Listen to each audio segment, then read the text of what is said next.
All right, let's start with our webinar today. Welcome to all. First of all, to our speakers from Germany, and of course to our participants from Estonia. I'm very happy that you have connected today and to hear more about organic trade in Germany, organic food trade in Germany. So my name is Leana Kammertens. I'm export advisor at Enterprise Estonia. And my role is to support Estonian companies by the entry to German market to build up partnerships and to organize seminars like today. We have many good companies in food area in Estonia, so who also participate in BIOFACH, a big trade fair in Nuremberg that takes place each year. So the idea was to make the preparations maybe more efficient, to learn more about the German organic market, to organize this webinar, and to speak also about the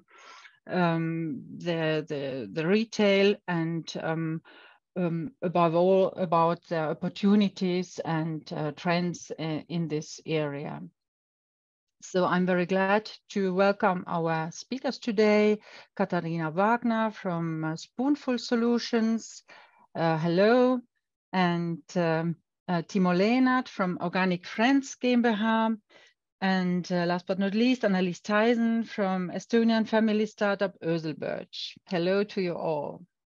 I'm happy to have you here. So, and our agenda today, we will start with a short overview about the German market and the marketing hints and marketing strategies that would be possible and maybe a good idea for Estonian companies by Katharina Wagner.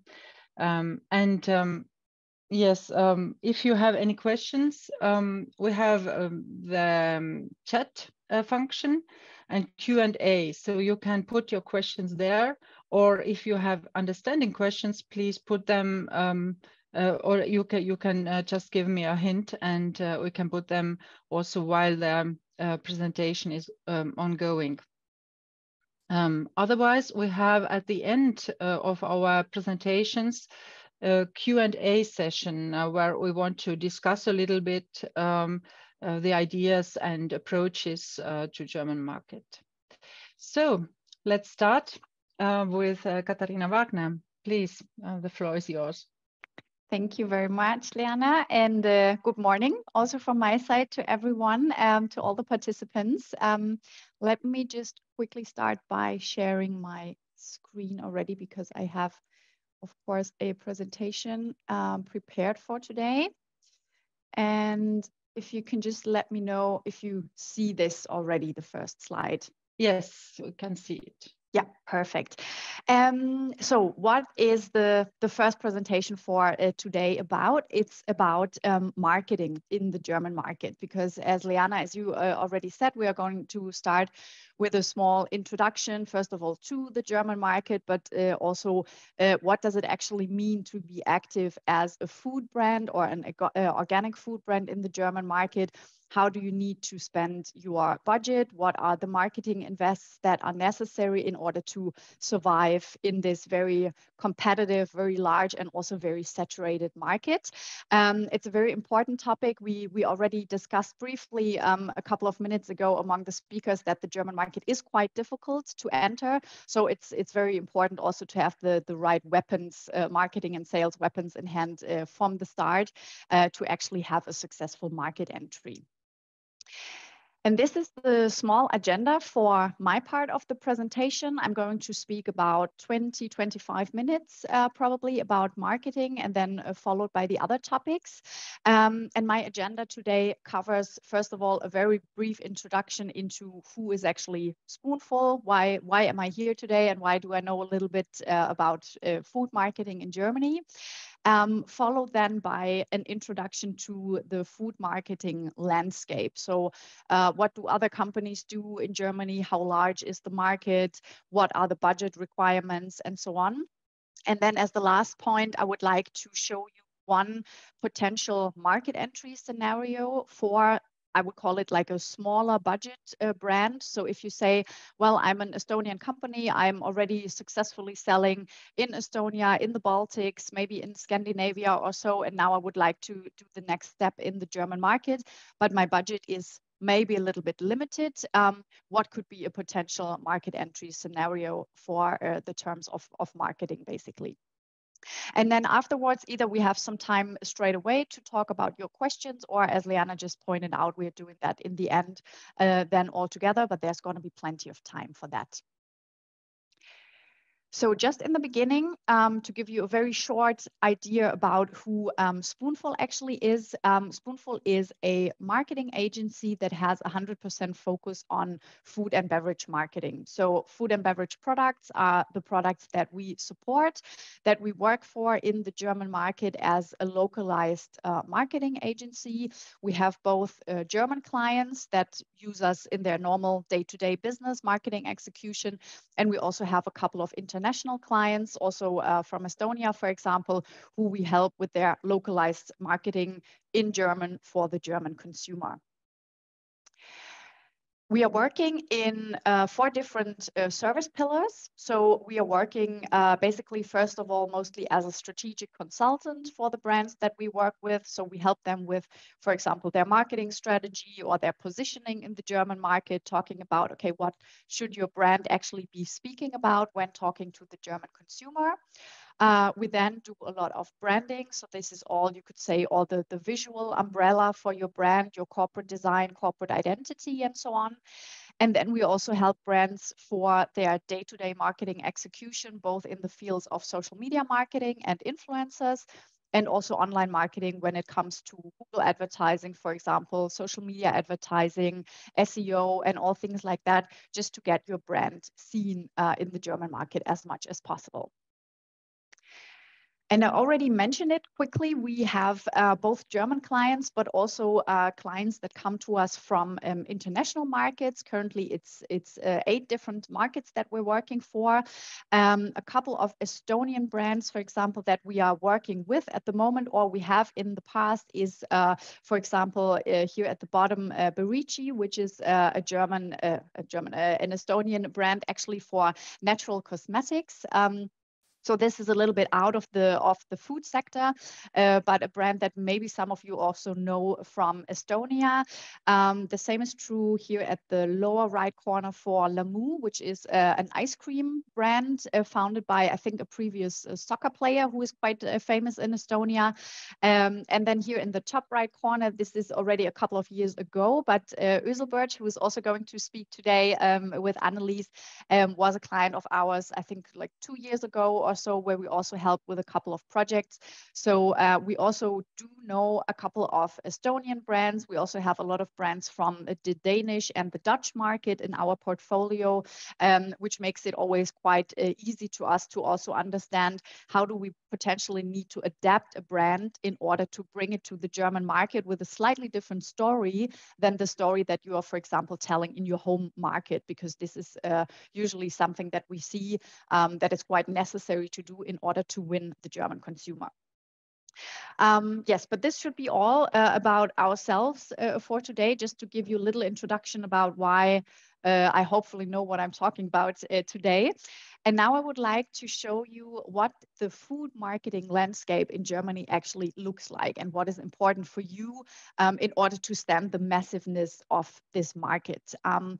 Because I think one thing that is probably clear to all of you already is that Germany, of course, is a massive market, very, very large, but also a very saturated market in the food business in general, also in the organic food business. What we also currently see very much, the vegan food business is very, very saturated. So a lot of companies that are coming in with vegan products as their primary USP, they are having quite a hard time tackling that market because it's so large and just everybody in Europe would like to sell into the German market. Why is that? First of all, 83 million inhabitants. It's the largest population in Europe in one country that we have. If we also take Austria and the German-speaking part of Switzerland into account, then it's even larger. So with the same language, you can actually reach quite a lot of people, which then also reflects, of course, in the size of the food and beverage sector, which has a turnover of 160 billion euros in Germany alone. That, of course, covers everything, also the restaurant business, catering, and so on. So everything is put together under this umbrella. But you also see already how big the market actually is. We have 38,000 stationary outlets that sell food. So that is everything from stationary retail to gas stations to kiosks and everything where your product could potentially be standing on the shelf. And we also have, of course, people that shop food online. But surprisingly, this is also a discussion that we often have with clients coming from abroad. We have only a very small online shopping rate for food in Germany. That is basically due to the fact that a lot of people still prefer the wide variety of choice that they have when they go into stationary retail. Also, there is plenty of stationary outlets, as I just mentioned already. So there's no actual need for people to do online shopping because everything they get is just a 5-minute walk away or a 2-minute walk or so. But still, online is growing in Germany. The e-commerce sector is growing. And for some brands, especially supplement brands or tea, coffee, anything that you buy in large bulks, also, for example, is something that is super interesting also for the e-commerce sector. So this as a short introduction. As I said, the market is very large. And now the question, of course, in terms of marketing is, how do I tackle such a large market? And what are the marketing activities that reach the largest part of the population? As you can imagine, classic media, so above the line media like TV, radio, and everything is still very large in Germany. You see that on the left side of the graph here, that TV and radio are still among like around 90%, 85% of all the population who uses it daily. So almost every German, so to say, in the age group also of people who are being able to watch TV and listen to radio, they are doing it on a daily basis. And this is only beaten by the factor that more people, 92% to be precise, are using their smartphone on a daily basis, and not only for 5 minutes or so, but actually really, really a lot. They say on average, every German opens the smartphone 165 times a day. So that is actually quite a lot of touch points that you get with people through their smartphones and all the channels that they're looking at on the phone. And then we also have, of course, the laptop, the personal computer, and the tablet, which all goes into the direction of internet consumption. This is a little less. This year is also only counting the private internet consumption. So if you would take the internet consumption at work also into account, that would even be higher. But you can still see that classic media is actually something that is still very relevant for German consumers. Also, when we're looking at the right side of the graph, actually, every German on average is spending 238 minutes per day watching television. So this is 4 hours, which I actually think is a little much and a little, I don't know if I'm happy about that number, but it actually reflects how powerful television actually still is in the German market. And it also explains why so many large brands still heavily invest in TV commercials, because it's simply the way to reach the masses, so to say. Followed by that is the internet consumption, as I just mentioned already, and radio is number 3 with around 100 minutes a day. That's also a lot because people listen a lot to the radio in the morning when getting ready, in the car, and so on. So there's a lot of touch points also for radio commercials here. And what we can say is that classic media or above the line media is still very, very strong in Germany, but it's also, of course, very expensive. So the reason or the question that we have to ask ourselves is that really the media that we're going for? Is that how we would like to spread our marketing messages, or should we potentially go different ways? Just to give you an idea also regarding the food landscape in Germany, what other players are spending and what the budgets actually are per year that are spent in different food categories. I brought you here the top 5 categories of basically, food categories or the food sector and how much they are spending each year. Most of it also, as you can see in the TV shares at the bottom, most of it still goes to TV, but there's also, of course, a lot of other activities like social media, sampling, influencers, and so on, point of sale degustations that people are doing. And there's actually a lot of spendings also here. So if you take the top player, the confectionery, have almost 900 million euros per year that this category is spending. The reason for that is, of course, that confectionery is a very impulse-driven category. So it's not that often on the shopping list, but people just go into the supermarket, they see something, and then out of an impulse, they would like to purchase that product, which is also why they have to invest so heavily in marketing for their brand recall. And then on the last spot, the hot beverages still with 190 million euros, also quite a massive budget. So that also gives you a hint on, okay, what is actually the size of the budgets that I'm competing with in the German market. And then the big question remains, how do I make some noise in such a saturated market with so many players where you feel like, okay, I'm maybe only a smaller brand. How do I actually get in and still get seen if I don't have those, I don't know, 100 million euros budget per year or so that I could spend on my brand? And this is what I would like to show you in the next step. I would like to show you some budget requirements for marketing in Germany. First of all, starting with classic media, and then of course also looking at digital media, because this is then maybe more the way to go for the smaller brands. Starting with the classic media, first of all, we are looking at TV, just so that you get an idea of the cost actually for that channel. You can say that roughly for a TV spot in the regional channels in Germany, so anything that is located maybe only in the Berlin region or maybe in the region of one Bundesland, which are the states in Germany, then you can count for the publishing cost of one TV spot around 5,000 euros that needs to be allocated. And then actually, if you would like to publish a TV spot in the larger channels, the nationwide channels, you can calculate with something starting at 300,000 euros for a TV flight. Of course, very, very expensive. You also have to allocate around 10% of the media budget for the production of the actual spot. So the larger you go, the more you want to publish on nationwide television, the more expensive usually the TV spots and the production also becomes. So just so that you have heard those numbers, I'm guessing it's probably maybe a little bit too expensive for most of you, but now you've already had the first idea, basically. Radio is another classic media channel, which is a little bit cheaper.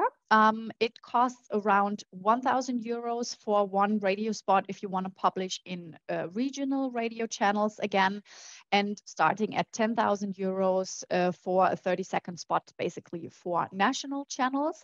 And also here, 10% of the media budget should be allocated in the beginning for the radio spot production. And the last classic channel, which is also the cheapest one among them all, is print. So print advertising is something that already starts at 2,000 euros roughly for a quarter page, for example. So here you're paying by the size of your print advertising. And here the good thing is that, of course, print has a longer lifetime, basically. So it's not like a TV or like a radio spot that needs to be seen, I don't know, 10 times or so for people to remember it. But when you have a print magazine, the print ad is in there. And every time a new consumer reads that magazine, for example, at the hairdresser salon or so, your ad again gets seen. So you have a lot more views than simply with a TV commercial. What you can also do in print is you can work with advertorials. This is actually quite a good way to go for smaller brands because advertorials in Germany already start at around 500 euros. So you get your product seen in the magazines, in the newspapers. Journalists write about it, and you can really actually tell your story. You can take part in raffles of the print magazines and so on. So you can really try to leverage through the publication of those print houses. The overall conclusion, though, for the classic media channels might be, or it is today from my side, that they are, of course, very attractive. But when you are a small budget or a smaller budget brand, it's not probably the way to go German market, because I think there are channels that are much more interesting and also much more relevant and efficient if you don't have hundreds of thousands of euros to spend. And those are the digital channels, of course, which are also very large in Germany, also when you look at the internet consumption and overall how much people are using their computers and their smartphones. First of all, that always starts with social media content, of course, because having a social media channel and promoting your brand through that, trying to reaching the audience, interacting with influencers, just being there for the audience with more than just your website is, of course, a very thankful tool for a lot of people. Plus, it's also free of any charge. There is no publishing fee. There is no fees for anything for your organic content. There's only the content creation, of course, that you need to do and the publishing. But else, this marketing tool is completely free of charge. And therefore, it's also very relevant for smaller brands to make best use of that. Digital advertising is basically the same thing, or it's on the same side. It's also very cost efficient and very easy to use if you would like to elevate your reach. Digital advertising is everything from social media advertising on different platforms to Google advertising, like search ads or display ads. And it's also very cost efficient again, because it's not completely free of charge as the social media content, but it also starts at very small budgets already. So you could say that from roughly 500 euros a month, depending a little bit on your target group, on your goals, on your competition, and so on. But from 500 euros a month, you can actually do very, very well targeted digital advertising and really try to get people to understand your brand, reach new people, meet their search interest. If people have been searching for, I don't know, organic birch water, for example, then you're going to find the brand that you're advertising for if you're doing it right with search advertising. So this is actually a really, really nice tool to find new people, attract new customers, and also help the customers that are actively looking for a product like yours on the internet. And the third thing that we also always recommend is influencer marketing, basically, because influencer marketing is heavily connected, of course, to your social media content. And influencer marketing is also a great tool to elevate your brand, because you can use the leverage effect of the audience that your influencer is already attracting to also attract those people for your brand. And it's also not very expensive. I've put down here the different price levels that you can see for the different categories, from nano to micro, macro, and giga influencers. Of course, they get more expensive the larger they become. But in general, for what you get out of the influencers, for all the reach that they can gain for you, it's usually also a very well invested budget if you're trying to find some brand ambassadors that really would like to support your product and do that on an ongoing basis. And another reason, or like actually I would say the most important reason why we always recommend digital marketing for smaller brands, is that you simply also have a very, very good way here to reach your audience, and because you can reach a lot of people in the German market with that. We have 66 million daily active users, around, I mentioned it before already, around 2.5 hours online per day, with a growing interest also in food topics. People are researching a lot about food on the internet and really want to know a lot about it.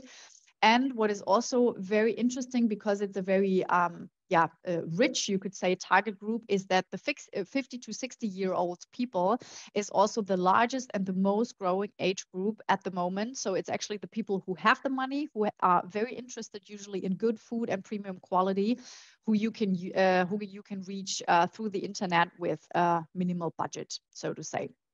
So I would always come down to the conclusion that digital is the way to go. And now it's, of course, the question, okay, how do we actually do that? What are the steps that are necessary to have a good market entry scenario if my budget is fairly small? And I've put together a little numbers game here for the example of a market entry campaign, which is usually a campaign of between 3 to 6 months, where you are supporting your new brand and your new products in the German market, and what is actually considered a small or a large budget here. You could say that when you look at the size of the German market and what other players are spending in their marketing, we would consider an amount of 25 to 75,000 euros a small budget for a market entry. Everything above 75,000 a medium budget, and then starting at 250,000 euros up to really millions that companies are spending is a large budget. So just that you also get an understanding of those numbers actually. And I would like to give you as the last step a little example for, okay, what could a small budget actually look like in order to enter the German market? And there are 3 recommended activities that we would have here that you should get in place and in order to make everything work very well for you. The first one is that you need to have your brand hub, which would be your homepage and your SEO in order, because this is going to be the first entry point for your brand.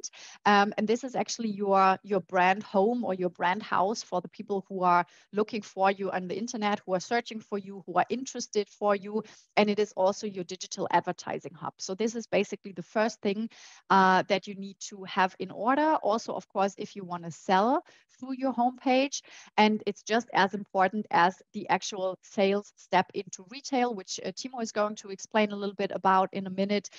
So if you would like to tackle retail, sales is of course also a very, very important first step. If you would like to build your brand, getting your homepage in order and being able to be found is the thing that we always consider as the #1 priority.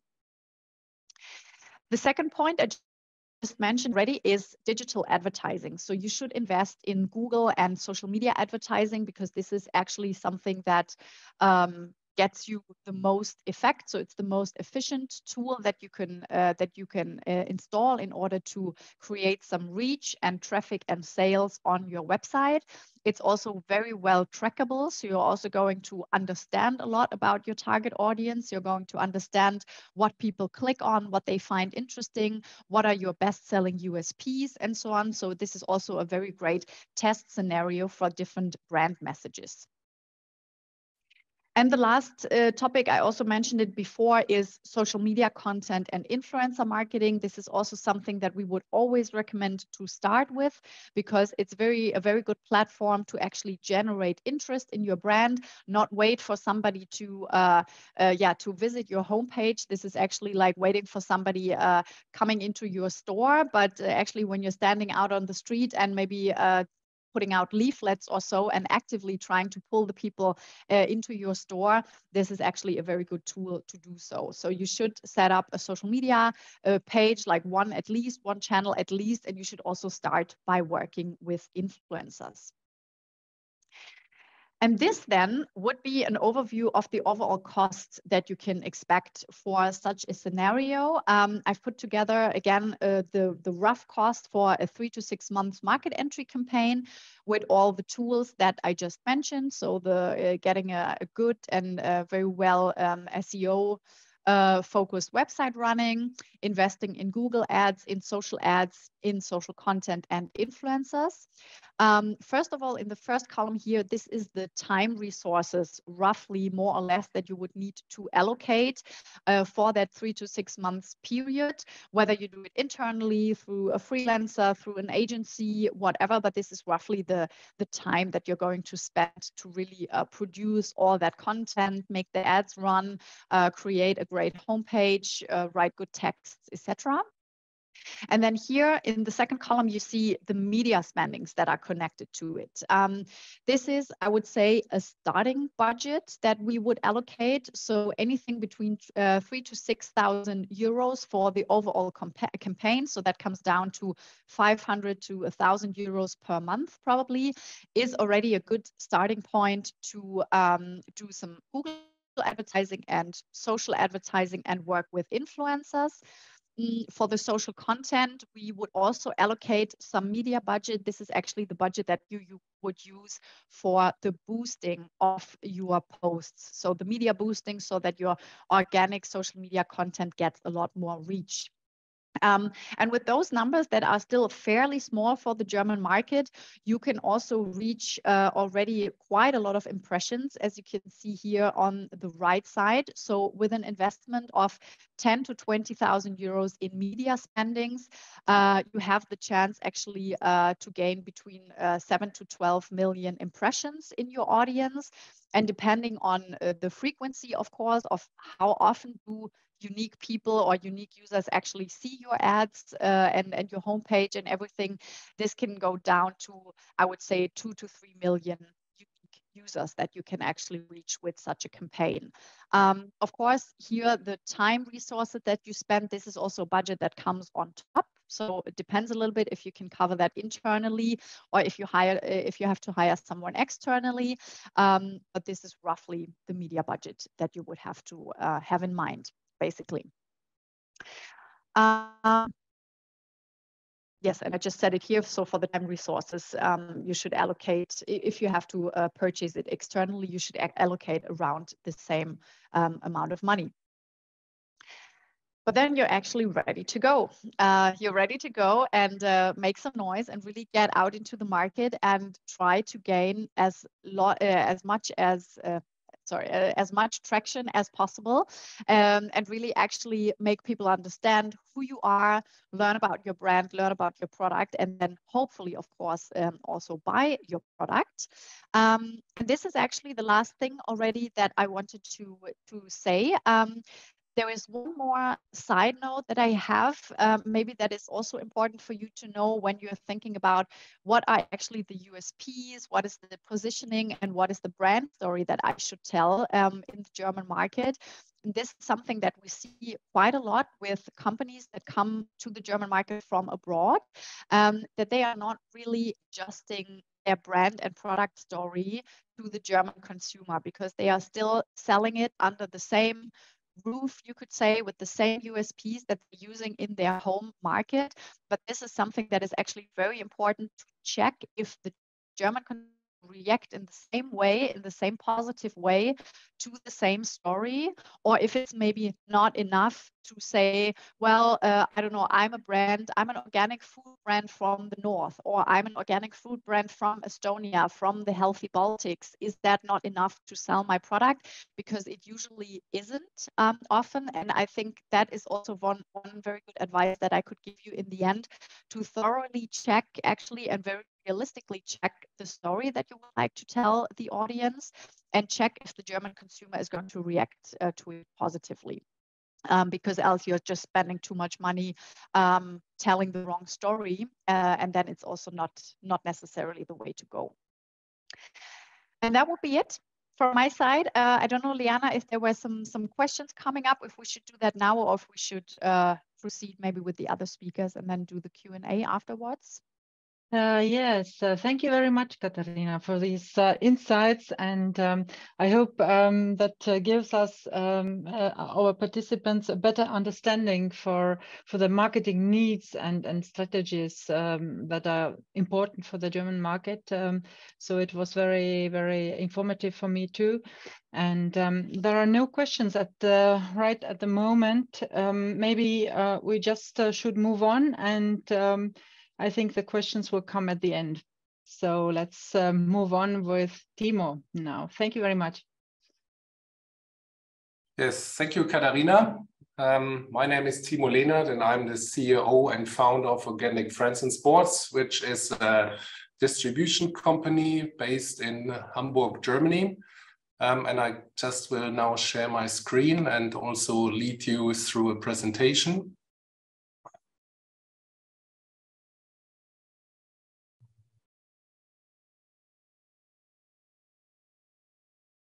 Yes, we can see it now.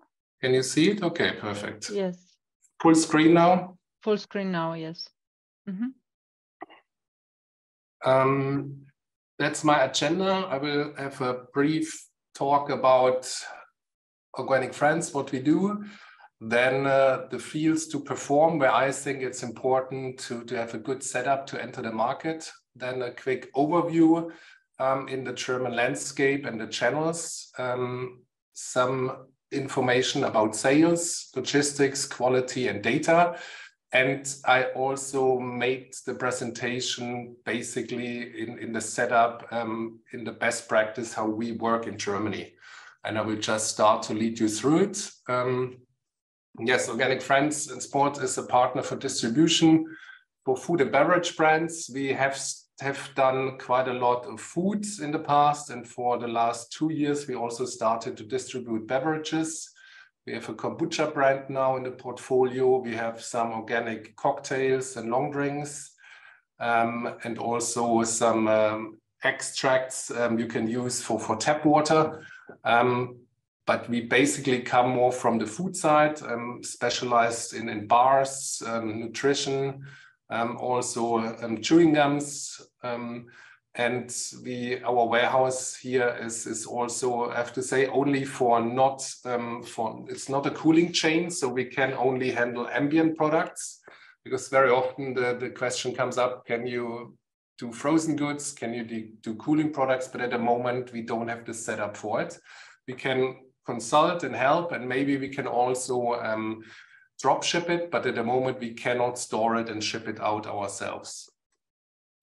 Yes, Organic Friends in Sports was founded in 2009 from myself, and we have a high focus in organic products. That's also why it's in the company name, but it's not 100% organic.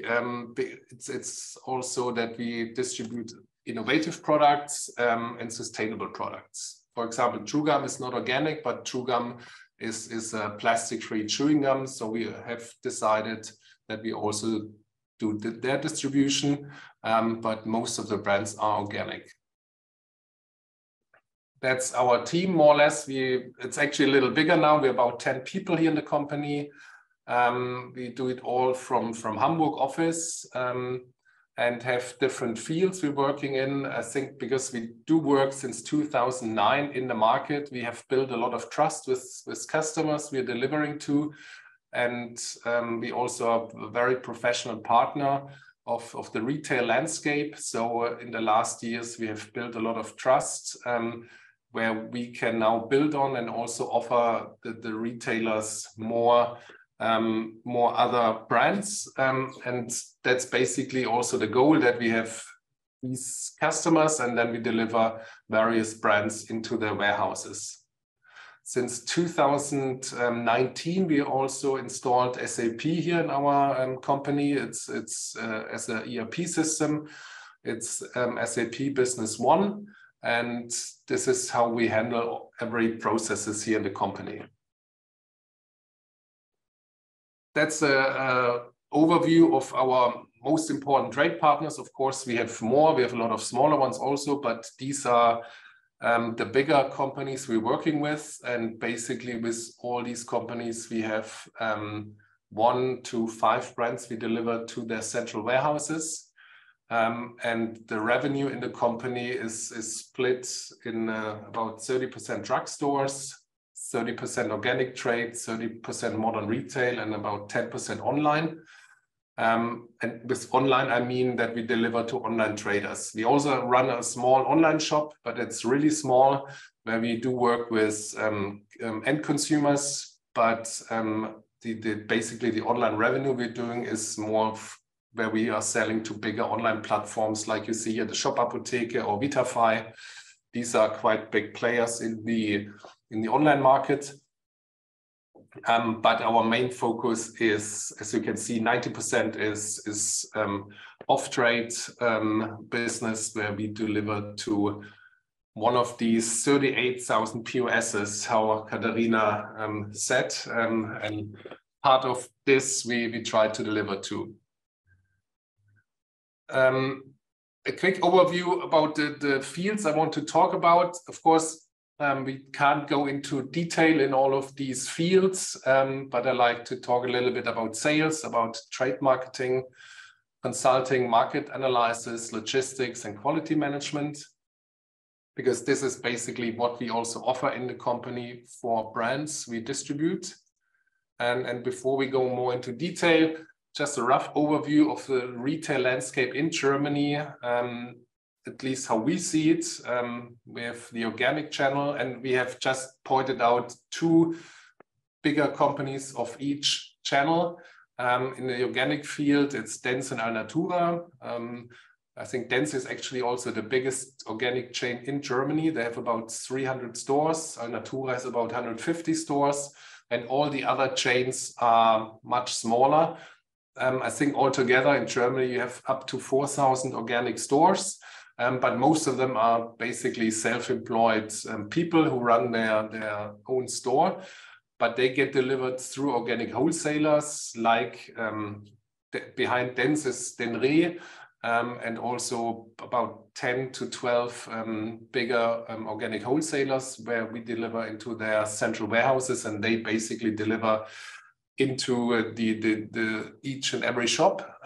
We have to say, I don't know if it's the same in Estonia or all over Europe, but in Germany, the organic channel really suffered this year. It's down about 20% due to the cost, because organic products are much more expensive than any other product.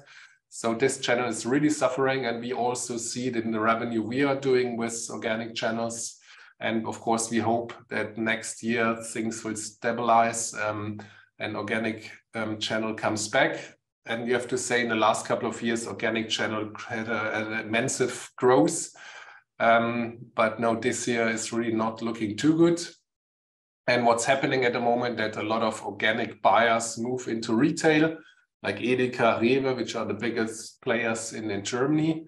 Edeka has about 8,000 POSs, and Rewe about 6,000 POSs. About 70–80% of the Edekas are run by individual owners, and they're just under the umbrella of the Edeka group. And Rewe, it's about half-half, which is owned by Edeka, and the other half is running by independent salespersons.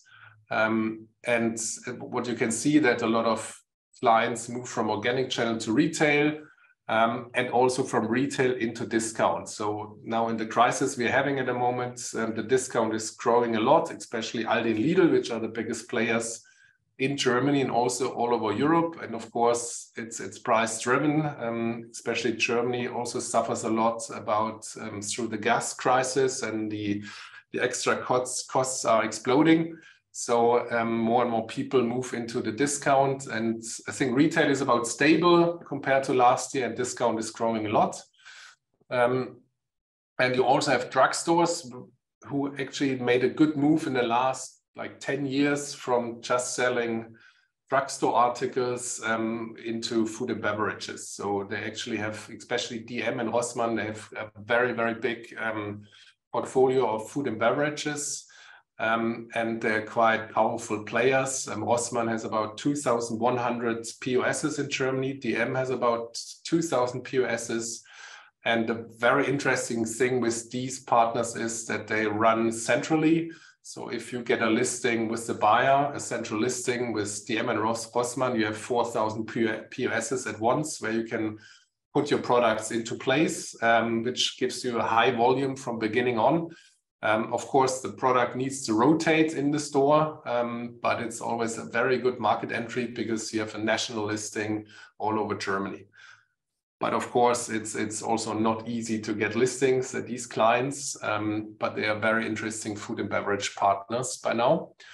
And of course, the online channel, last not least, is also a very important channel in Germany. Of course, Amazon is super big. It's actually Germany is the second biggest market from Amazon worldwide, just right after the US.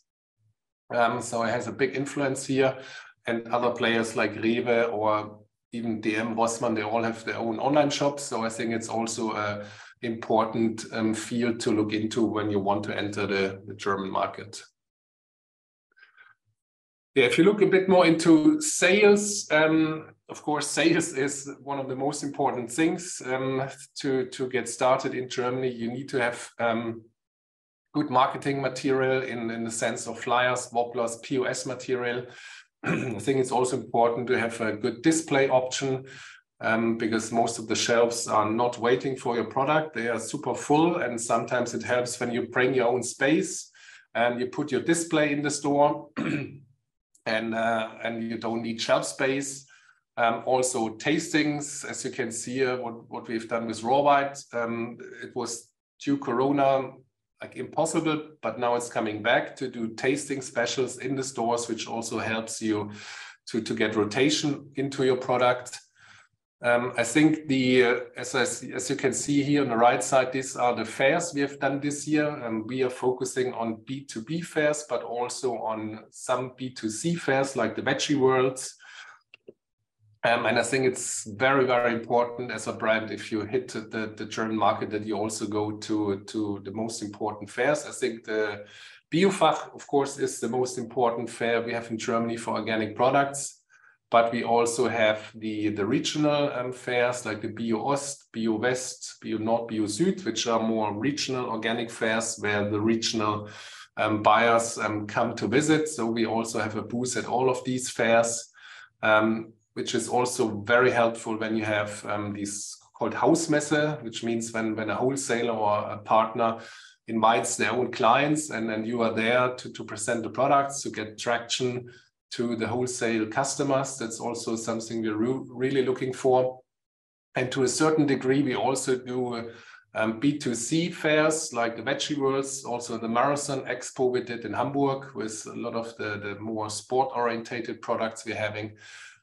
But we as Organic Friends do focus on B2B marketing, and the B2C marketing is something we just cannot offer. We don't have the capacity and not the knowledge, so we only do this to a certain degree. And yeah, maybe I talk a little later about the marketing part when we come to the foil here.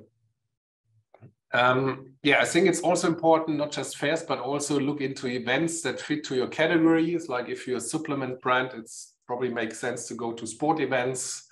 Like in Hamburg, we have the Cyclassics, we have the marathon, you have marathons in every big city in Germany. So I think you should really look into what category are you fitting with your products and what are good events to do it.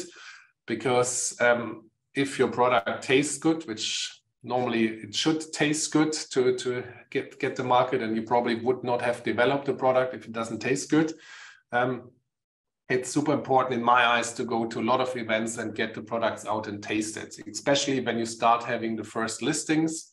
Then the people taste the product, they like the product, and when they go back to any store, they find the product and they will buy it.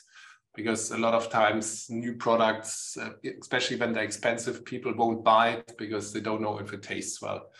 So we have very, very good experience with tasting events. And that's normally also something the brand has to do themselves or with the agency. But we only offer tastings within stores to a certain degree. Yeah, logistics is super important. As we have heard, Germany is a super big market. And of course, there are a lot of products coming into these central storages every day. So the logistics really needs to work.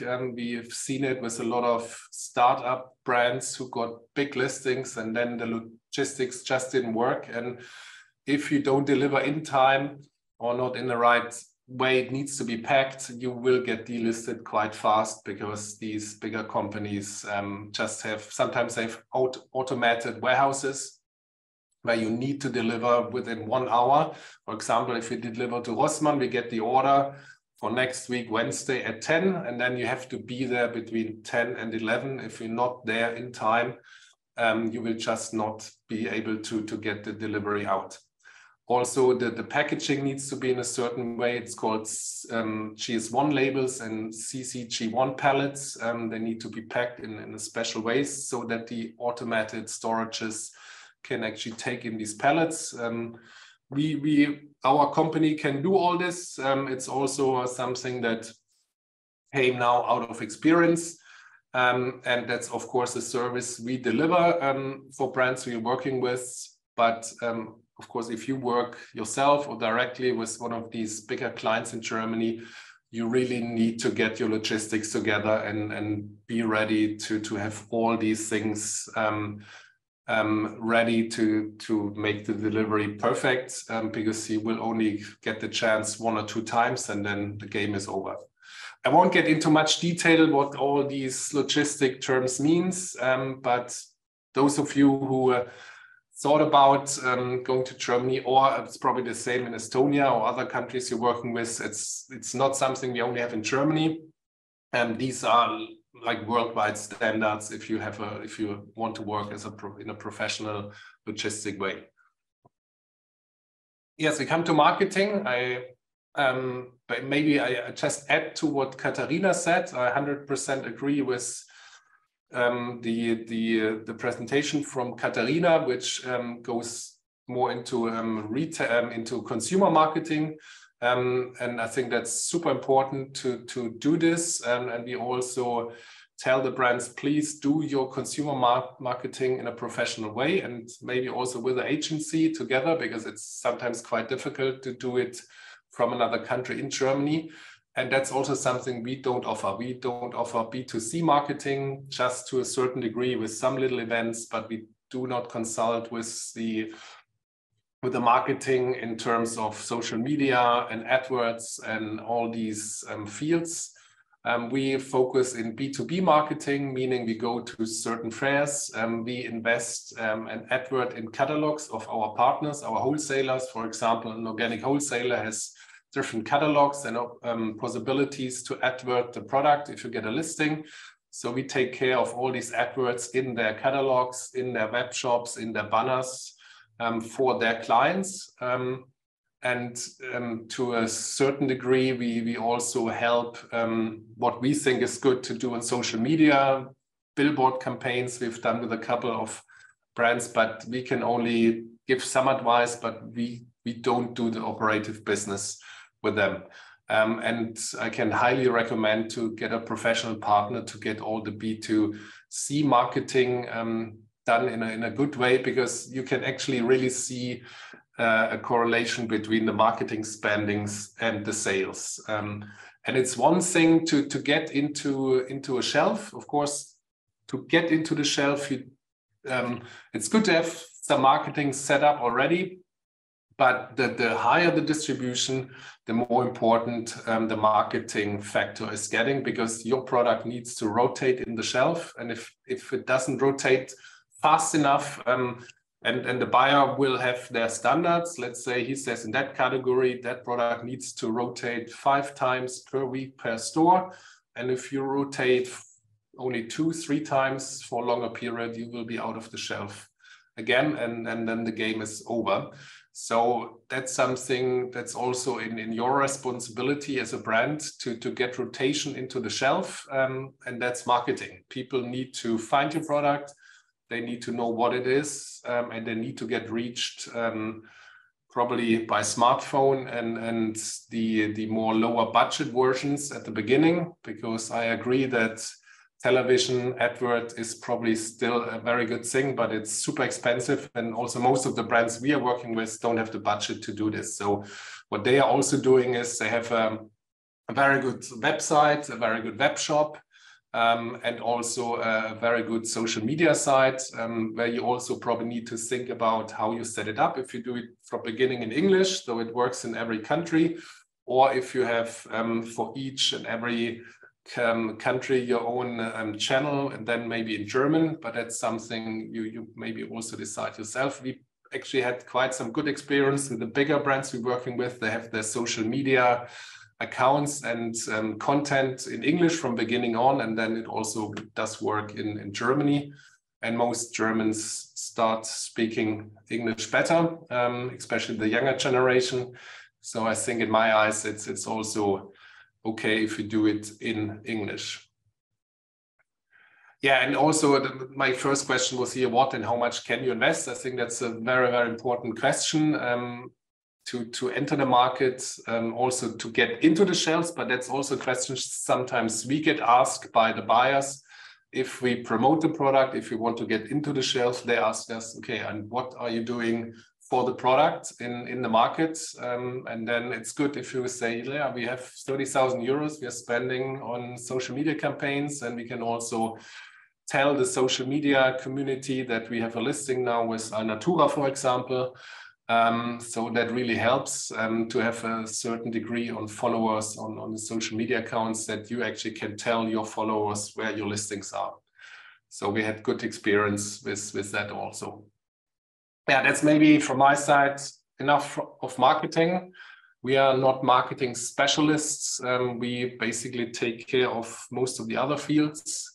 And I think you had a very good presentation about marketing before my presentation. Quality is king, not just in Germany, I think everywhere. Maybe you've heard of IFS, BRC, FFC 22000. These are the highest standards in food production. And it's really good if you have it. If you don't have it, we can help you, because Organic Friends in Sports is an IFS broker. We are certified IFS broker, and we can deliver in IFS standard to the customers. For example, Edeka, Rewe, they will want either your product is IFS certified or it's getting delivered by an IFS broker. So we could also deliver your product to Edeka if you're not IFS certified, but then we need to do the IFS standard checking. Meaning if we start a cooperation with any brand, we need to do the whole quality check with you. You need to fill out certain documentations about your product, about your company, about the way you produce, so that we can make sure you fulfill the IFS standard. And then we can deliver into the German market. We have done this now for the last 3 years. We didn't have it before, but the more you grow, the more professional the customers are you working with. You really need to have that standard. And as I said, you don't need to have that certification yourself, but you need to work in that standard. And these 3 standards, IFS, BRC, FFC, they are equivalent. Of course, in the UK, you have the BRC standard. In Germany, you have IFS, and internationally, you have a lot of the FFC 22000 standard. What comes with these standards is also the analytic. I think it's super important that you do your analytic your analysis in a certain periods, especially microbiological analysis, and also if you're organic certified pesticide analysis. I think these are the 2 most important ones that needs to be done all the time. Of course, the labeling is very important. If you go to a foreign country, the language should be right. It should be a proper German on it. You need to have the nutrition facts in German. It should have the right font size, and the font size depends on the size of the label. We always have trouble with health claims, especially when it's more in this food product or supplement products. People write a lot of things on the products. And the health claim, it's a European Union health claim. document, and you only can say what's in that document, nothing else. So if you have a tea, you cannot say this tea helps you getting not sick or makes you beautiful and healthy. All these health claims are really, really difficult, and they need to be cleared. Also, the organic status is of course important. If you're organic certified, we need to have your organic certification, and also preferably some analysis on pesticides. And of course, you in Estonia have your own authority that will prove that your product is organic certified. In Germany, we also have the duale system. It's a recycling system, which means whenever you get products into the market, you need to enter one of the recycling systems and claim the amount of plastic, paper, aluminium, and something else, I can't remember now. The amount you get into the market, and you basically have to pay for it. We do offer the service.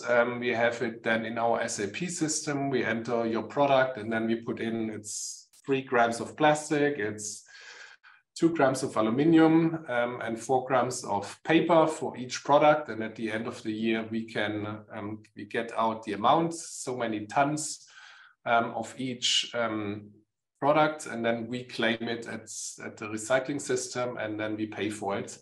But it's also something we discuss with the brands, who's paying at the end for it. Do we get a kickback on it, or do we get a better price, so that we not just pay all the costs for this?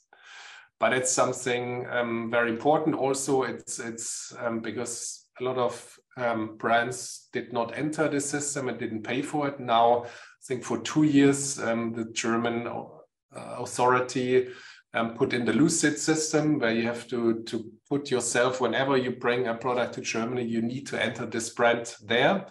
And they're actually also checking it. So it's much more stricter in the past, because they found out that billions and billions of euros didn't get paid because people just didn't enter any of the recycling systems. So that's quite strict, and you really need to get this also done. Otherwise, you get big problem with the German authorities.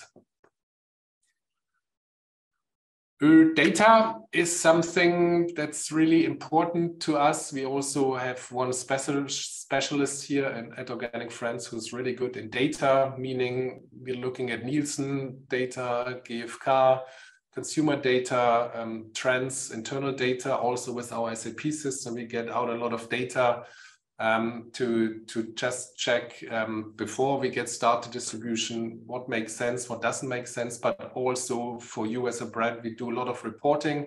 You get a monthly report, where we are listed, how much have we sold per article, into what channel, and also year-to-date comparisons. So we also put a lot of time into the data field to make numbers clear, and also quite transparent for the partners we're working with. We really offer them a high degree of transparency each month on the reports we're getting out of our system. Yes, but before you start, I have some questions. Is your product innovative? Because as also Katharina mentioned, the market is super competitive. There's probably nothing we really need in Germany. We have everything. And as in my eyes, and also when we're looking back, the most successful brands we distributed were when the products were innovative. So something different in the market and not the same all over again. So a high degree on innovation is needed to have a chance in the market. And of course, is then there room for the product in the market, or is it another so-me product? And is it the 26th coconut water in the market? I think it really, you need to check the stores, the shelves, or talk to consultants if there really is some space in the market. And of course, the more innovative you are, the more room there will be in the market. Is your product safe in the sense of quality? I think that's something we had also some bad experience with products that were not safe looking back, and you had to recall them, get them out of the market, and then your product basically is dead. So if you have a public recall in the market, it takes a lot of time before people forget, and you can have another chance. So we also, of course, check the product ourselves, but you also need to make sure that your product is food safe. If you enter the German market, I think that's a super important question. And if you want to do it seriously and also make it big, the question is, can you scale production? As I said before, if DM, Rossmann may be listing at the same time, you have to deliver to 4,000 POSs. Everyone wants to have 20 packages each. So you need to deliver 80,000 packages at once just to get the shelves full. And then also after that rotation, and if the product rotates, let's say 10 times a week, you have 4,000 POSs, you need to deliver 40,000 units a week.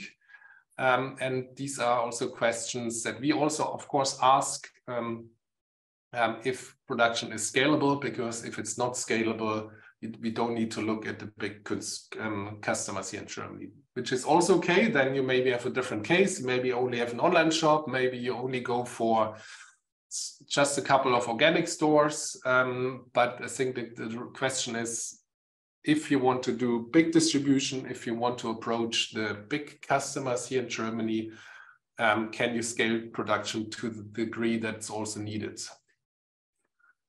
Also, it's price driven. Germany, it's unfortunately even more this year and probably also next year. So is the price competitive? And also a big question is the price, how does it develop if you scale? Because maybe your product is now costs €1 if you produce 10,000 a month. And then you probably need to sell it for €2 or €3 to make everything work as a recommended retail price. But what if you produce 100,000 a month? Maybe your cost price then goes from €1 to 20 cents, and you can reach a different recommended retail price, which probably helps to enter the market.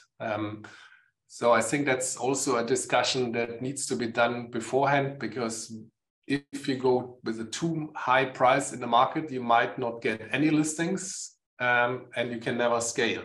So maybe it's worth thinking about what would be a price that works if we get bigger and we have a scaling effect, if we get bigger clients, and you probably get better listings with a better price. So there's of course a correlation, and it's really something you should also think about and calculate the scaling effects.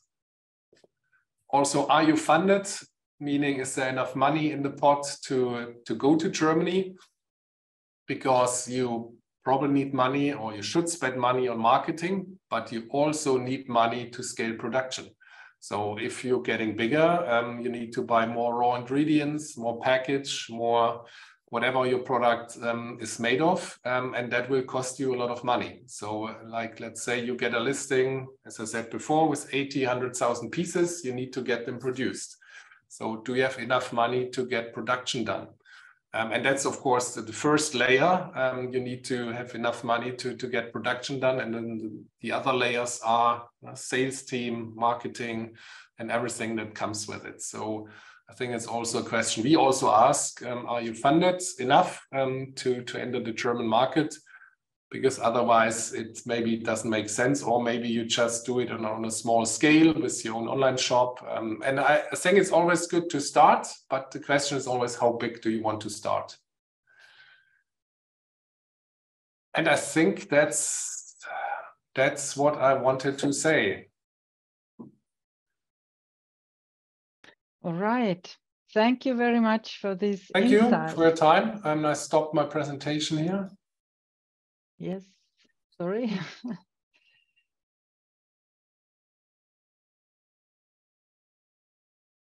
So thank you very much. Can you hear me? I have some issues. Yeah, okay. Yes, this topic, distribution and retail, it's really very, very complicated and has many perspectives, many subtopics, as you have shown. So it's really good to hear how the situation is and how are the chances and what you have to consider to get into the shelves and what are the important things. Very interesting for me too. Thank you very much. We have some questions in the chat. The first, some more questions. Krista, would you like to present your questions yourself, or should I do it? Can you hear me? Yes, thank you. Hi. Hi. Thank you for your presentations. These have been really interesting and useful, actually, to get to know every time that export is important, and also important to do the right steps in order. How should I start? On the first, please speak was to Katarina. The first question was pointed to Katarina. Yes. Do you mean? Yes. So the question is, if you start to go to we enter to the market, and you start to use the different campaigns and also the influencers, you should have the products already in the market. Otherwise, you don't have to present and use the influencers. So the question is, how many different places your product should be presented or able to buy if you start to cooperate and make the different campaigns? Yeah, or very, you have very to already question. just sell. Yeah. So I would definitely always say that the product should be available someplace, because as you just said, else you're doing marketing for nothing, for no return if people cannot buy it. What you can, of course, always start with is that you have an online shop only in the beginning, where you're selling through Amazon or so, where you're trying to have the product available for people who would like to buy it. And then through that channel, you can actually gain some traction, also gain some numbers already that you can tell retail later on, for example, for the listing situation, that you say, hey, my product has sold very, very successfully online. So there's a lot of need from the customers, obviously. And now we would like to take the next step and sell it offline as well. So that could be one way to go. Of course, if you have a product that is not really suitable for online sales, that makes it a little more difficult, then what we always say is that you can start with a regional approach as well. So you can say, for example, let's start only in the Hamburg region or the Berlin region or Munich or wherever, where a lot of people in the urban regions are actually living together in small space. So if you can make sure that you're available in those cities, in those urban hubs, so that you can send people there to buy the product, that could also be something as a starting point, and then scale nationwide over the span of time. But I would definitely say you have to be available somewhere, and also not only it's better, I think, to go for a regional approach than being very clustered and only being available in 25 stores all over Germany, because then you really don't know where to send people to. Yes, thank you. So we saw that the Germans are really enjoyed to see the commercials on the TV and radio, but to understand the Estonian food producers, especially organic producers, marketing budgets. So the most budget should go to the online and social media. So my question is that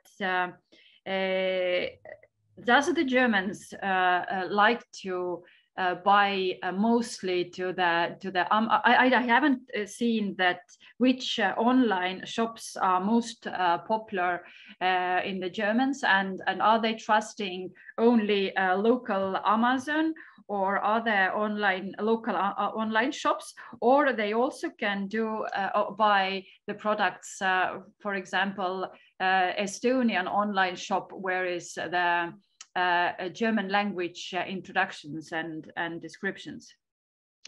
Yeah, we actually had that case in the past with one of the Estonian brands that we worked with, and there was the case that we had an online shop set up, or the brand had an online shop set up with German texts as an introduction. So the landing pages and everything was translated to German, but then unfortunately the checkout process was still in Estonian. So we could see actually in the numbers, in the data, that there was a lot of loss here, because we got all this traffic to the website, and people were putting the products into their shopping basket, and then as soon as the shop switched the language to Estonian, of course then people refused to buy, because they were suddenly thinking that there was not a lot of trust actually involved if suddenly the language changes and you are translated or transferred to a page with a language that you don't understand. So I think you have to be very careful with that, because trust is, especially for online shopping and food, Timo mentioned it also, there's a lot of people are thinking a lot about quality, about product safety and so on. So trust is a really big topic. So local Amazon and any local big online shop that people are used to buying from, that is probably good. Else, if you don't want to do that, and if you have your own shop, then you should really make sure that it appears like a German online shop that people really feel that they can trust. So they don't want to see. Important. They don't want to see the other languages next to the German. I mean, if they can switch in the menu, that is fine. But they really want to feel that it's a complete German checkout. So there is no issues there that they feel, oh, maybe this is a brand that I should not trust. So the online shopping is developing each countries differently. So, and the customer expectations are also different. So if the Germans are ordering something from the online shop, so my question is, how long time they can wait for the products? So how long time could be the delivering time? I know that some countries and some countries have to deliver sometimes the same day or the next day. So what is your experience? How long time the Germans could wait if the delivery and you doesn't have the warehouse in the close, like in Germany?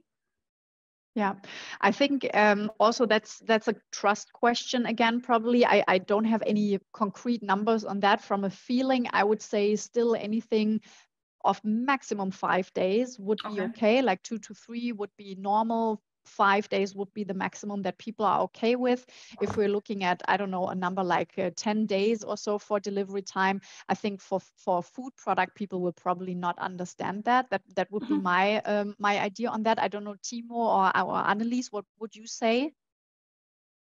Yeah, we also have a end consumer shop, and we make it in 2 to 3 days to the consumer. And that's not fast because Amazon Prime in Germany, that's same day, latest next day. So I think Amazon also spoiled the online consumer a lot because our warehouse is closed in the nights. They only work daylight. And of course, Amazon is working 24/7 and they make it in same day or next day. So people getting more and more spoiled. So I think the 2 to 3 days we need to get it to the client is still okay, but it's a long time, and everything more could be a little challenging in the future. Because if it takes you 5 days, then there's maybe a weekend between, and it's like 7, 8 days. That's not good. So I don't know the lead times if you ship from Estonia to Germany, but I think it should also not take more than 2 to 3 days. Okay. I have some experience there. I mean, now we're not shipping fresh products, we have food supplements. So that's a little bit different than, let's say, fresh food. But sometimes when we do not have enough stock in Germany left, then we are shipping it from Estonia just in order to make sure that we're not running out of stock in Amazon, because that's also a total killer of your listing. In that case, we switched the shipment time, obviously from 10 to 14 days, which is quite a standard by Omniva. Sometimes also a bit longer, then it's not really satisfactory for the client or for yourself. So we see a slight decrease in sales during that time when we changed our shipping time for a longer time. However, because we're also presenting ourselves, we are the Estonian company, and this product comes directly from Estonia. And of course, having chaga, that's quite of a niche product. So there, I think the customer expectations are also a little bit different. They have pretty much an option. Do they want a Siberian chaga or then a European chaga? So I guess we have the benefit of doubt there. But if you have fresh products, then 2-3 days, maximum 5, that qualifies. Thank you. All right, Krista, do you have any more questions, or because we have one more presentation? Yes, we can talk later. I think I have some questions as well, but okay, then let's put them after the presentation of Annelies, so we can include all 3 presenters to our discussion. And let's move on now with Annelies and the presentation of Ösel Birchi. Thank you. Thank you. First of all, thank you so much for Katarina and for Timo. I know Katarina from, like she also mentioned, we have worked together, so I can only recommend her agency and her with the warmest regards. We unfortunately made a mistake and chose another agency after that, which was not a good choice. So yeah, when in doubt, choose Katarina.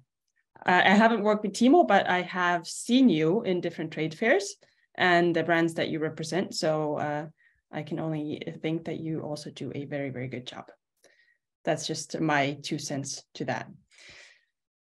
So I hope you see all my presentation now. Good. Yeah, we are Ösel Birchi.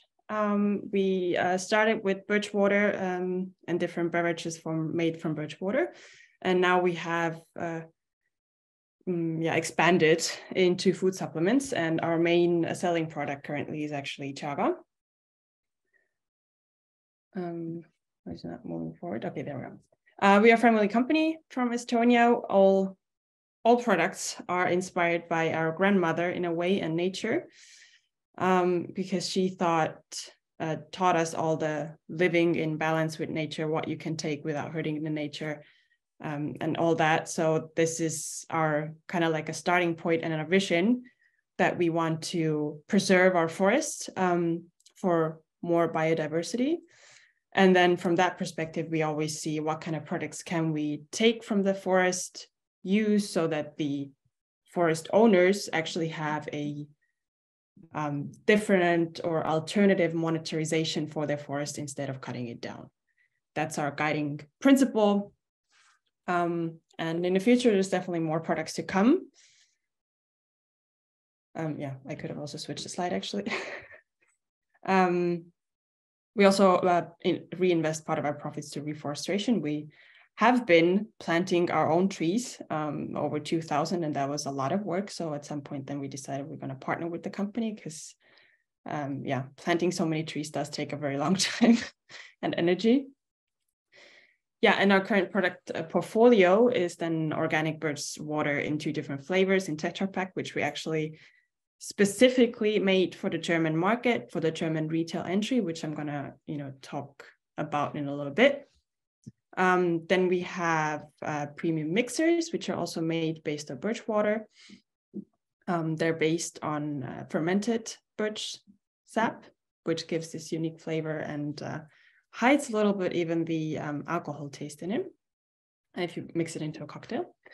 Then we have spray vitamins, which are based on birch sap. So they enhance the benefit of the traditional benefit of birch water, which is it makes your skin look prettier, makes your hair grow longer, and it strengthens your immunity. That's what, the grandmas have been telling about birch water. Obviously, you can't claim on it if you have just birch water, but adding the vitamins like biotin or vitamin D or vitamin C in it, then you can also officially claim on the benefit, of course. And last but not least, our organic chaga supplements, which at this point are actually just raw chaga product. But we wanted to test the market and see the acceptance before we're going to go into a more bigger product development and spend time and money there. Yeah, so currently on the markets, we are in Germany, USA, and UK with our online shop and Amazon, although online shop now delivers worldwide. And we have also some random orders from New Zealand and God knows from where. And in Japan, we are in a B2B partnership with the local distributor there. And the distributor there, also the main target is an online shop for chaga products. Yeah, so about our German retail experience.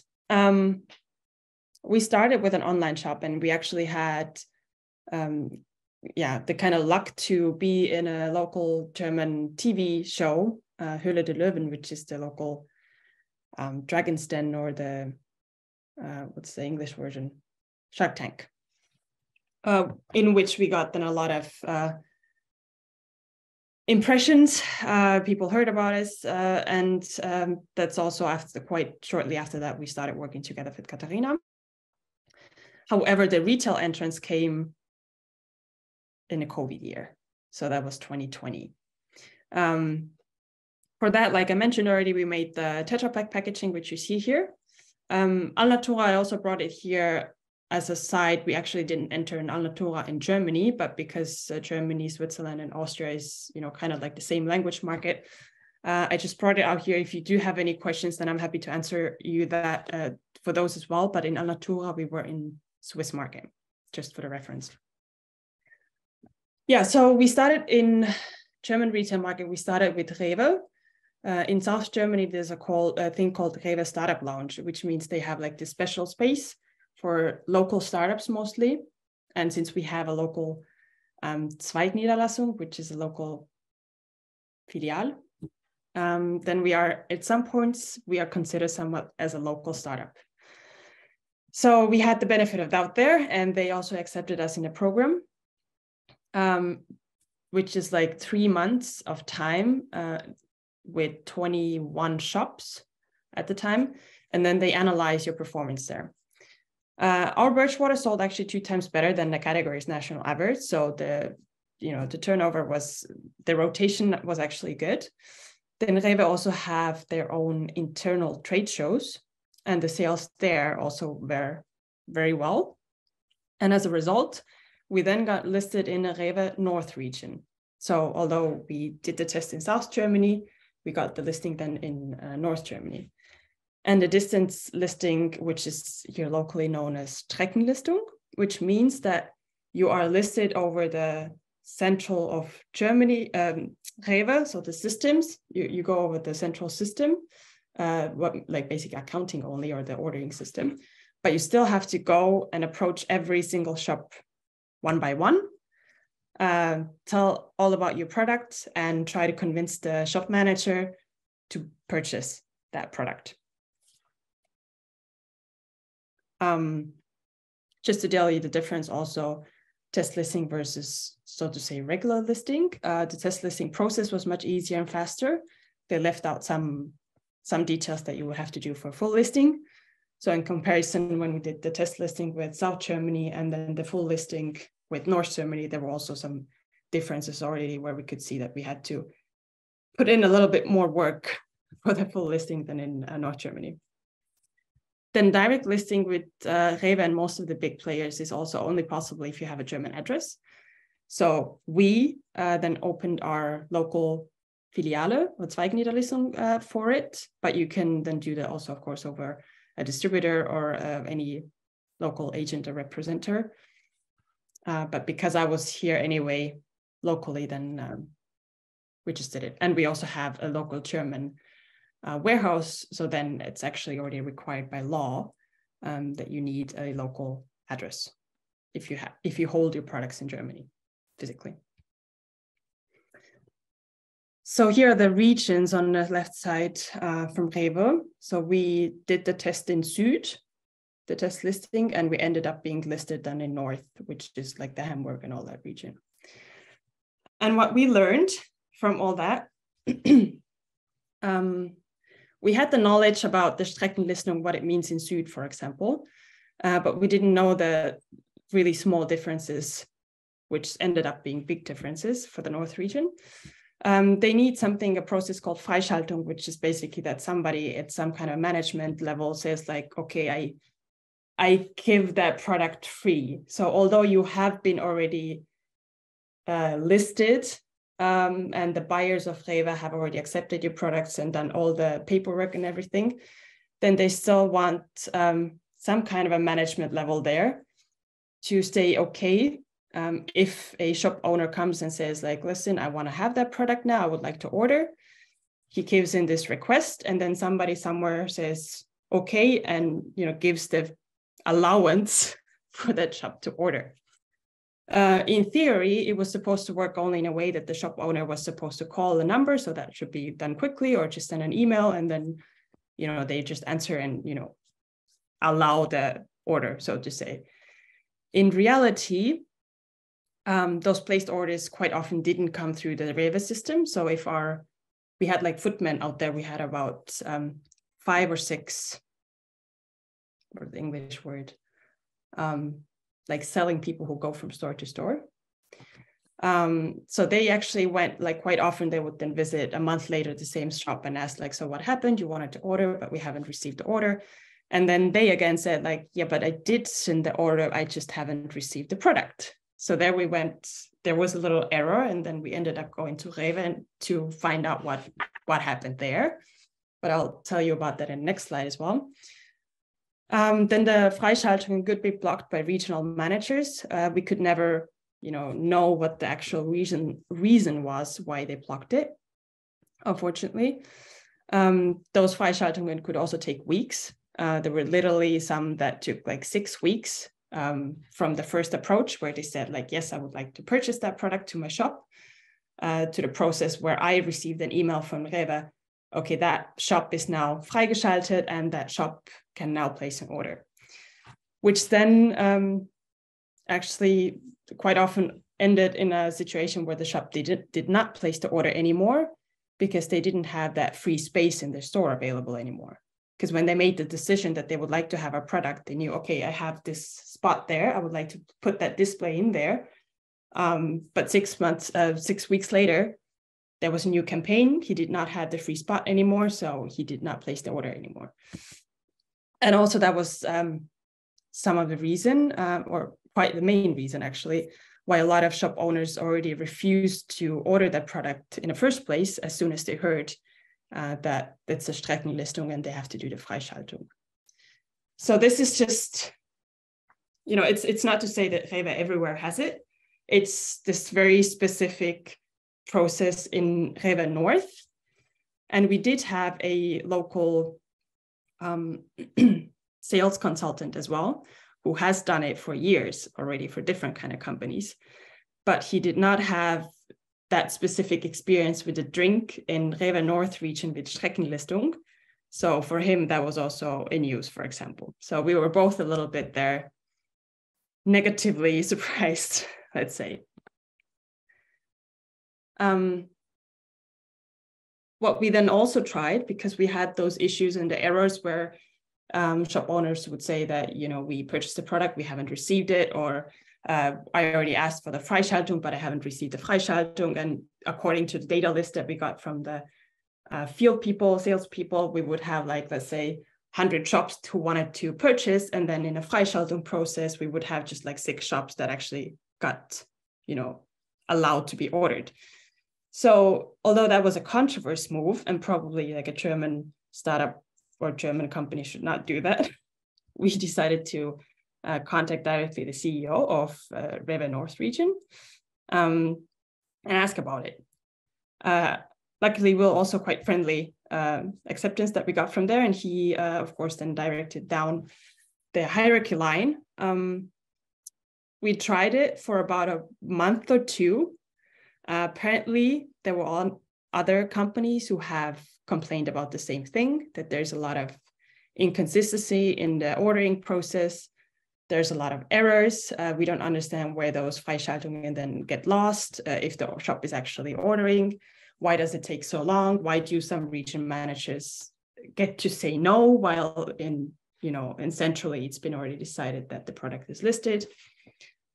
They said that they're working on a solution. They're trying to find out what happened there. Where did those Freischaltungen get lost, or the requests where they disappeared? But I think that was just warm air, to be honest, because there was no result after 2 months.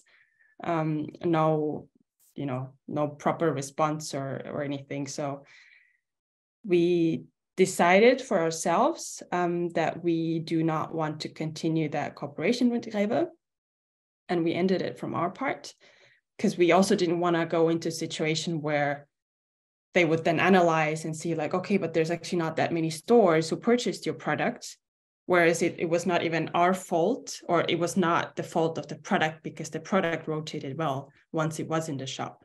But the real hurdle was to get into the shop, and the hurdle was Rewe's own bureaucracy.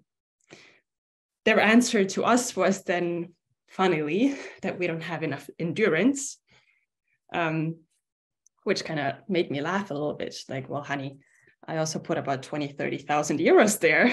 I don't know how much endurance you expect from me. I'm a little startup. And if that's their expectation, then actually we might as well just, could have paid the listing in the first place, if we end up in the same expense category in the end anyway. But that was the learning.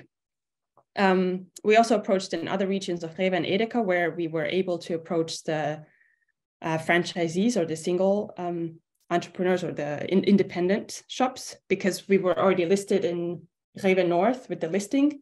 We were then not allowed to approach the shops outside of the listing. So we were already kind of like stuck in this listing system. But then we tried the other regions, but we were already so end of budget, and it was also end of summer. So then the product was just a bit more difficult to get them listed in different shops. Although we also did get listings in, I think it's southwest region of Edeka. And one of the problems, of course, was also that there was COVID time. In-store tastings were not allowed, which then again reduced sales arguments also for an unknown product. Even, although we were kind of like listed in Rewe, but if we could have, said that, we're going to do in-store tastings and all that, then maybe some of those shop managers who didn't want to have the hassle of Freischaltung, maybe they would have taken on the hassle. But that's just what if situation rather.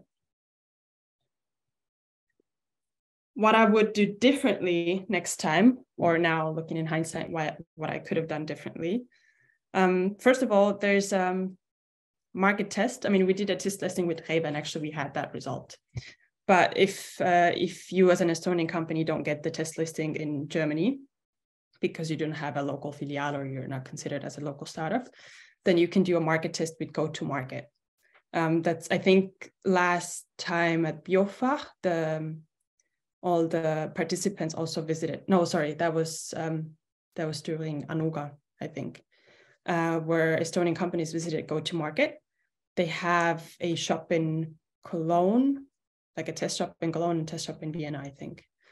That's a quite good platform to get kind of like the first German customer feedback to your product, how that would actually work in the shelf compared and next to other products. Then, yeah, regarding the listing, since North region for Rewe is actually a region that has the most independent franchisers, the approach to, approach those shops without the listing would have been, in my opinion, then better, because we wouldn't have the stress of Freischaltung. We anyway needed to approach all the shops independently, but the Rewe own bureaucracy just got in between there. It would have been easier if the shop would just said, great, I would like to have the product. Can you have it delivered by tomorrow? Yes, no problem, product's there. But the Freischaltung would just added some weeks and a lot of unknown factors in between. Then after you have generated enough sales data, then you can approach Rewe Central again for a listing option.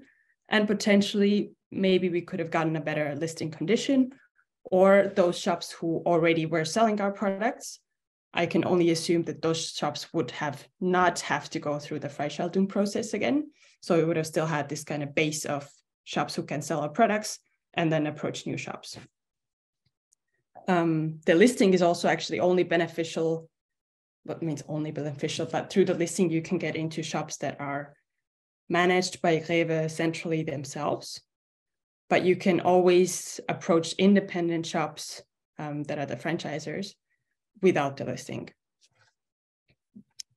Yeah, and last but not least, maybe we should have just paid the listing fee for the central listing at the beginning, but that was just financially not doable because those costs are really, really high. Yeah, and just a little bit of what our experience is between Estonia and German consumer, or also the retail. While in Estonia, we were able to sell our products, let's say 350, 370, a little 0.33 milliliters bottle, then in Germany, that just does not work. German customer doesn't really want to pay more than, probably like 1.99 is like the highest they would go for a drink.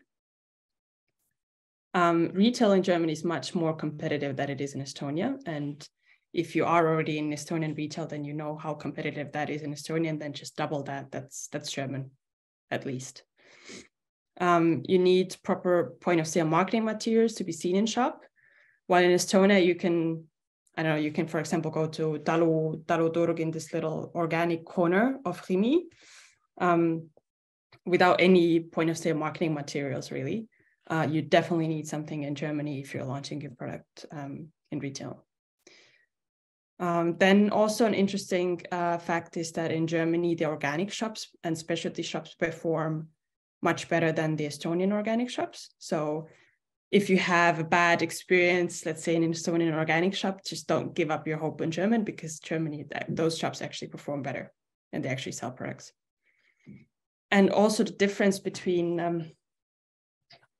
in Estonia, those general released retails are basically Selver and Rimi, which are, I would compare them somewhat with German Rewe and Edeka. However, they're still not so directly comparable, because in Selver and Rimi, you can sell a lot of specialty products as well, and those products actually sell there. However, I have a feeling that in Germany, those generalists, even if they have a little bit of this specialty gourmet corner, it is not as strong and well-performing sector as it would be or is in Estonia and Selver and Rimi. And that's it from my side. If you have any questions, I think that's the Q&A round now. Thank you very much, Annelies, for this very interesting personal experience with German retail. And I think it's really great to hear it from an Estonian company who has dealt with it already for years. And I would like to ask Timo for a comment because he deals with retail each day and very much experience. Maybe you can comment it somehow, Timo. What do you mean with comment? The whole case? So maybe this experience with Rewe bureaucracy, is it typical? Is it something that just happens one time, or is it what are your recommendations concerning that? To have a much patience or in my eyes, Rewe is better than Edeka. To me, Edeka is the worst retail construct in Germany. That's because the central. Oh, you're recording this, okay? We can cut it out. No, I think the problem is that there's a lot of the Germans love bureaucracy, and also Edeka is super bureaucratic. I think Rewe is a little better because it's stock exchange company. They're at the stock market and they need to perform a little more and need to be more effective than Edeka. But Edeka is a buying community at the end. And you have the central organization in Hamburg, and then you have 8 regions in Germany. And then you have in every region, you have individual Kaufleute, like the sales, the owners of the Edeka shops. And that whole construct is really difficult because we need to talk to the Zentrale about pricing and conditions. But at the end, the Kaufmann on the level of the shop decides if he takes the product in or not. And you need to really be out there with the sales force. I think the same case with Rewe, you need to have a sales force for Edeka and Rewe, a person, or not just a person. I would recommend, actually, we work with a sales force agency who have like 200 people. And then you agree, for example, we have listings in the central warehouses. Or maybe a little back, the Streckengeschäft versus Lagergeschäft. So Streckengeschäft is more difficult, which means, yes, you can send the invoices to the central organization and the conditions are agreed, but every store then orders by themselves and you need to deliver to every store, which makes things more complicated. But this is how you need to get started, because you will never get a listing into their central warehouse at the beginning. That's so difficult. So you need to basically prove through Streckengeschäft that the article performs, that the shop owners wants to have it. And if you perform well, you get into the central warehouse listing, which makes things much easier, of course, because then they can be delivered out of a central warehouse on a weekly basis or on a daily basis. And then Edeka or Rewe takes care of it. And yeah, for example, with Edeka, we are in 3 warehouses in different regions. And with Rewe, we are at the central warehouse with 1 product. And that makes things much easier. But you need to perform in Streckengeschäft in order to have a chance to get a central warehouse listing. And the Streckengeschäft, you need to build up by foot. You need to go to the stores, need to talk to them. And the challenge is it costs a lot of money. Like if you work with a sales agency, you pay between 40 and 60 euros per visit. So it doesn't make sense to make just 10 visits. You need to do hundreds, maybe thousands of visits. And that will cost you quite some money. So with one brand last year, we did 5,000 Edeka visits, for example. And that will cost you some money, but that's the only way to move forward in our experience with Edeka and Rewe, because they don't need your product. I mean, they're doing so well. Edeka is the biggest player in the market. They make, like, just in Germany, I think 50 billion euro turnover.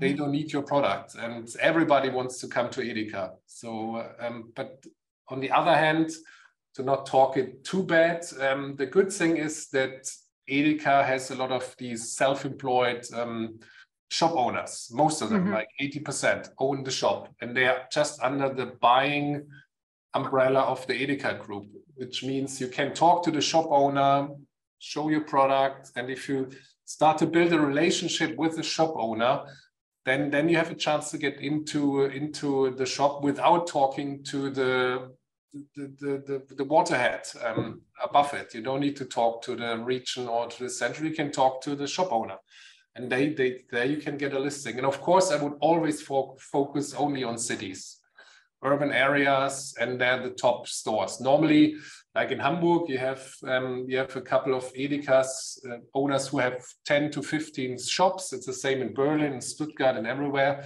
You have normally, they call it MBU, Mehrbetriebsunternehmer, which means one person owns 2 to 15, 20 Edeka or Rewes.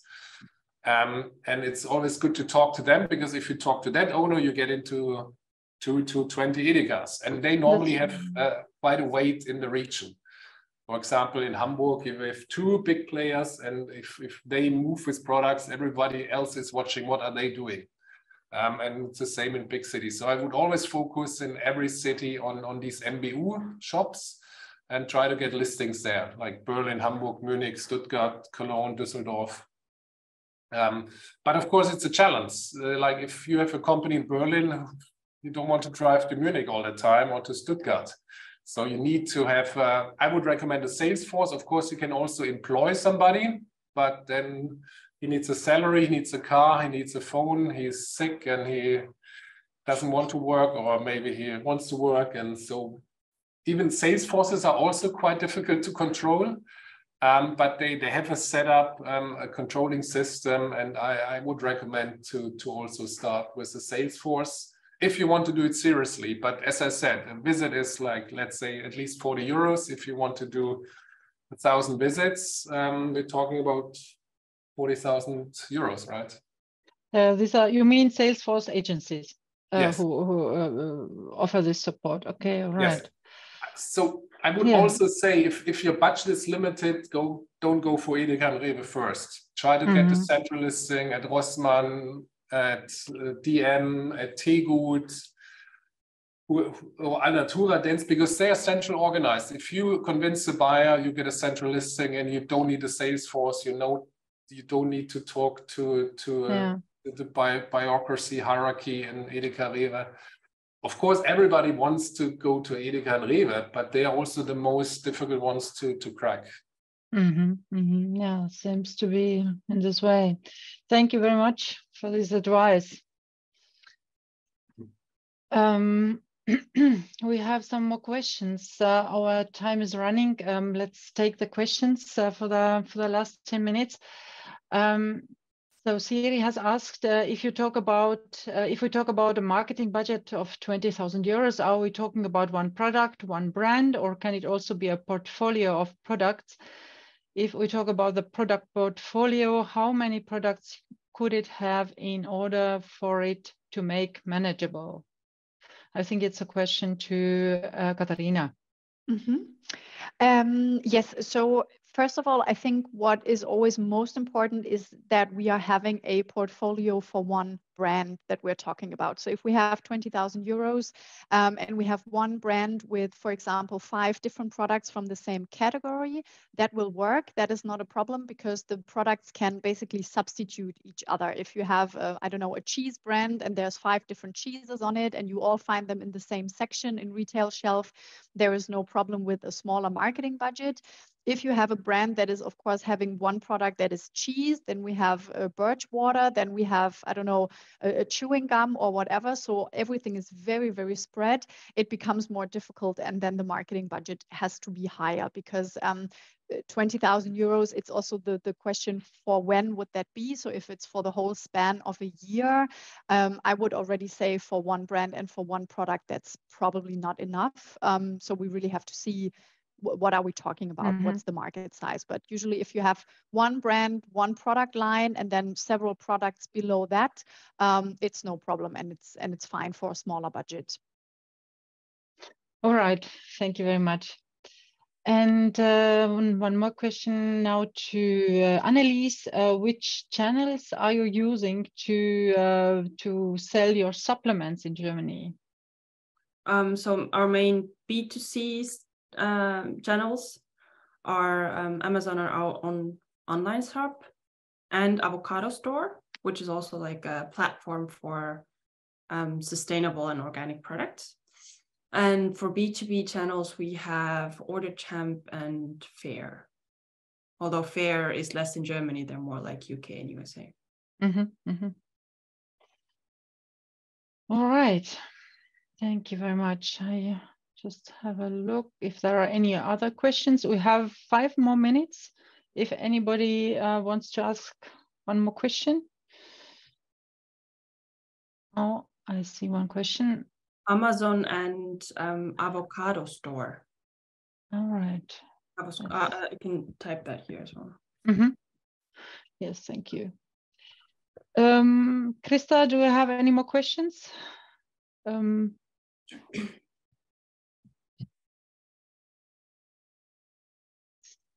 more questions. All right. Yes, sorry, I saw that I can open my speaker. I had actually yes some questions. The last question was about the payment conditions. So what is usually case? Maybe it's all of you that if the shop is ordering some kind of pallets or something, are they doing also the prepayment, for example, 50%? And if the delivery is arriving, then they covered the other 50% of the sum? Or what is the system is usually? Do you mean that this is the payment to the manufacturer from Germany? Yes. Okay. Yes. If there is an order and it's ordered via a distributor or directly? Yes, if the shop is ordering the products, or the some distributor is ordering from the Estonian producers a product, are they doing the 50% of prepayment before? And if the products are arriving, then they cover the other cost 50%. I can maybe say from our side as a distributor, we normally don't pay upfront, maybe at the beginning, first 1 or 2 orders. But our retailers, for example, Edeka Central listing, they want 42-day payment lines. Other ones need 45 days, and we have at least 30 days payment lines with our clients. So if I pay all the products up front and then have 45 days payment line with our retailers, we also need to keep stock. That's just not going to work. So we normally try to agree on a 30-day payment line with our suppliers. Okay, and it could be on the beginning differently, because the amounts could be like a smaller, yes, because if you're testing the market, then it's possible this way. Yeah, to build trust, or maybe to finance the first 1 or 2 orders, we can talk about prepayment or half prepayment. But the general, if we start with a running business, we need at least 30 days payment line from the supplier. Thank you. So the cost of the consultation agency, how the company should plan their cost if they start to work with the agency as you are? So is it some kind of a fee? Is it or this kind of system, payment per month? No, we actually don't have any fees. We agree on a buying price. Let's say your product, we buy your product for €1 on a 30-day payment line. Then we make our calculations. Of course, we put our margin on top, which is between 20 and 25% is the margin we need. And from that margin, we do all the services we talked about. If there are bigger marketing invests, then we need to also talk about to the supplier. Like, let's say Rossmann wants to do a listing, but only if we do a big campaign and they want to have a bigger amount of money. We normally try to find an agreement with the supplier to split the cost 50-50% on the marketing budget, on extra budget. But the normal B2B marketing, like fairs, like adverts in magazine and everything I said before, is normally included in our margin. Okay, so through the margin, and is it, if the company start to work with you and the product price is settled and everything is fine, so is it possible to get to know before the retail says that how big the campaigns they can see and what are the marketing costs could be? Is it possible to know in advance somehow? Because if later is understandable that the marketing cost is so high that it's not possible to do the business. No, of course, for the listing, we would then talk about and say, if let's say Rossmann is saying we do the listing, but only if you invest €10,000, then we have to talk about it and say, do we want to do this? Do we maybe both spend €5,000 in order to get the listing? But maybe then have a volume of €200,000-300,000 revenue per year. That maybe makes sense in that case. But yes, we talk to the supplier before we agree anything on a listing. Also about the amounts, because if Rossmann says we we list it, but we need 100,000 units in 2 weeks. Maybe that doesn't work. So I need to talk to you as a supplier. When can you deliver 100,000 units? And can you then after that deliver on a monthly base, this volume? So especially at the beginning, we talk a lot to the suppliers, how to get things started, and also how about the budget. But we don't work on fees. We buy the goods. It's not, we don't buy it on commission or anything. We have a price from you, let's say €1. We buy 10,000 units. You get 10,000 euros from us after 30 days. And then we put our 20-25% margin on top and sell it to the customers. Thank you. All right. We have one more question, maybe very quickly because the time is over. What are the margin expectations of online retailers and Rossmann and DM? Can you take that? Yeah, normal retailers need 30% margin. That's about the minimum. And then you have various discounts, like a central listing at Rewe probably does not want to have just 30% margin. It probably moves more towards 40%. Yeah, I think between 30 and 40%. I think you have to be careful with the price you give out because there will be a lot of discounts coming up. So if you give them a price, and that's not going to be the final price because they will come up with various discounts and other things how to lower the price. But I would say the small retailer 30% and then 35%. And 40% is a very big margin for a retailer. All right. Thank you very much for these insights and comments. I think it was very, very useful for our producers. Our time is over now. I would like to thank you to you all, Annelies, Katharina, and Timo, for these presentations and insights. And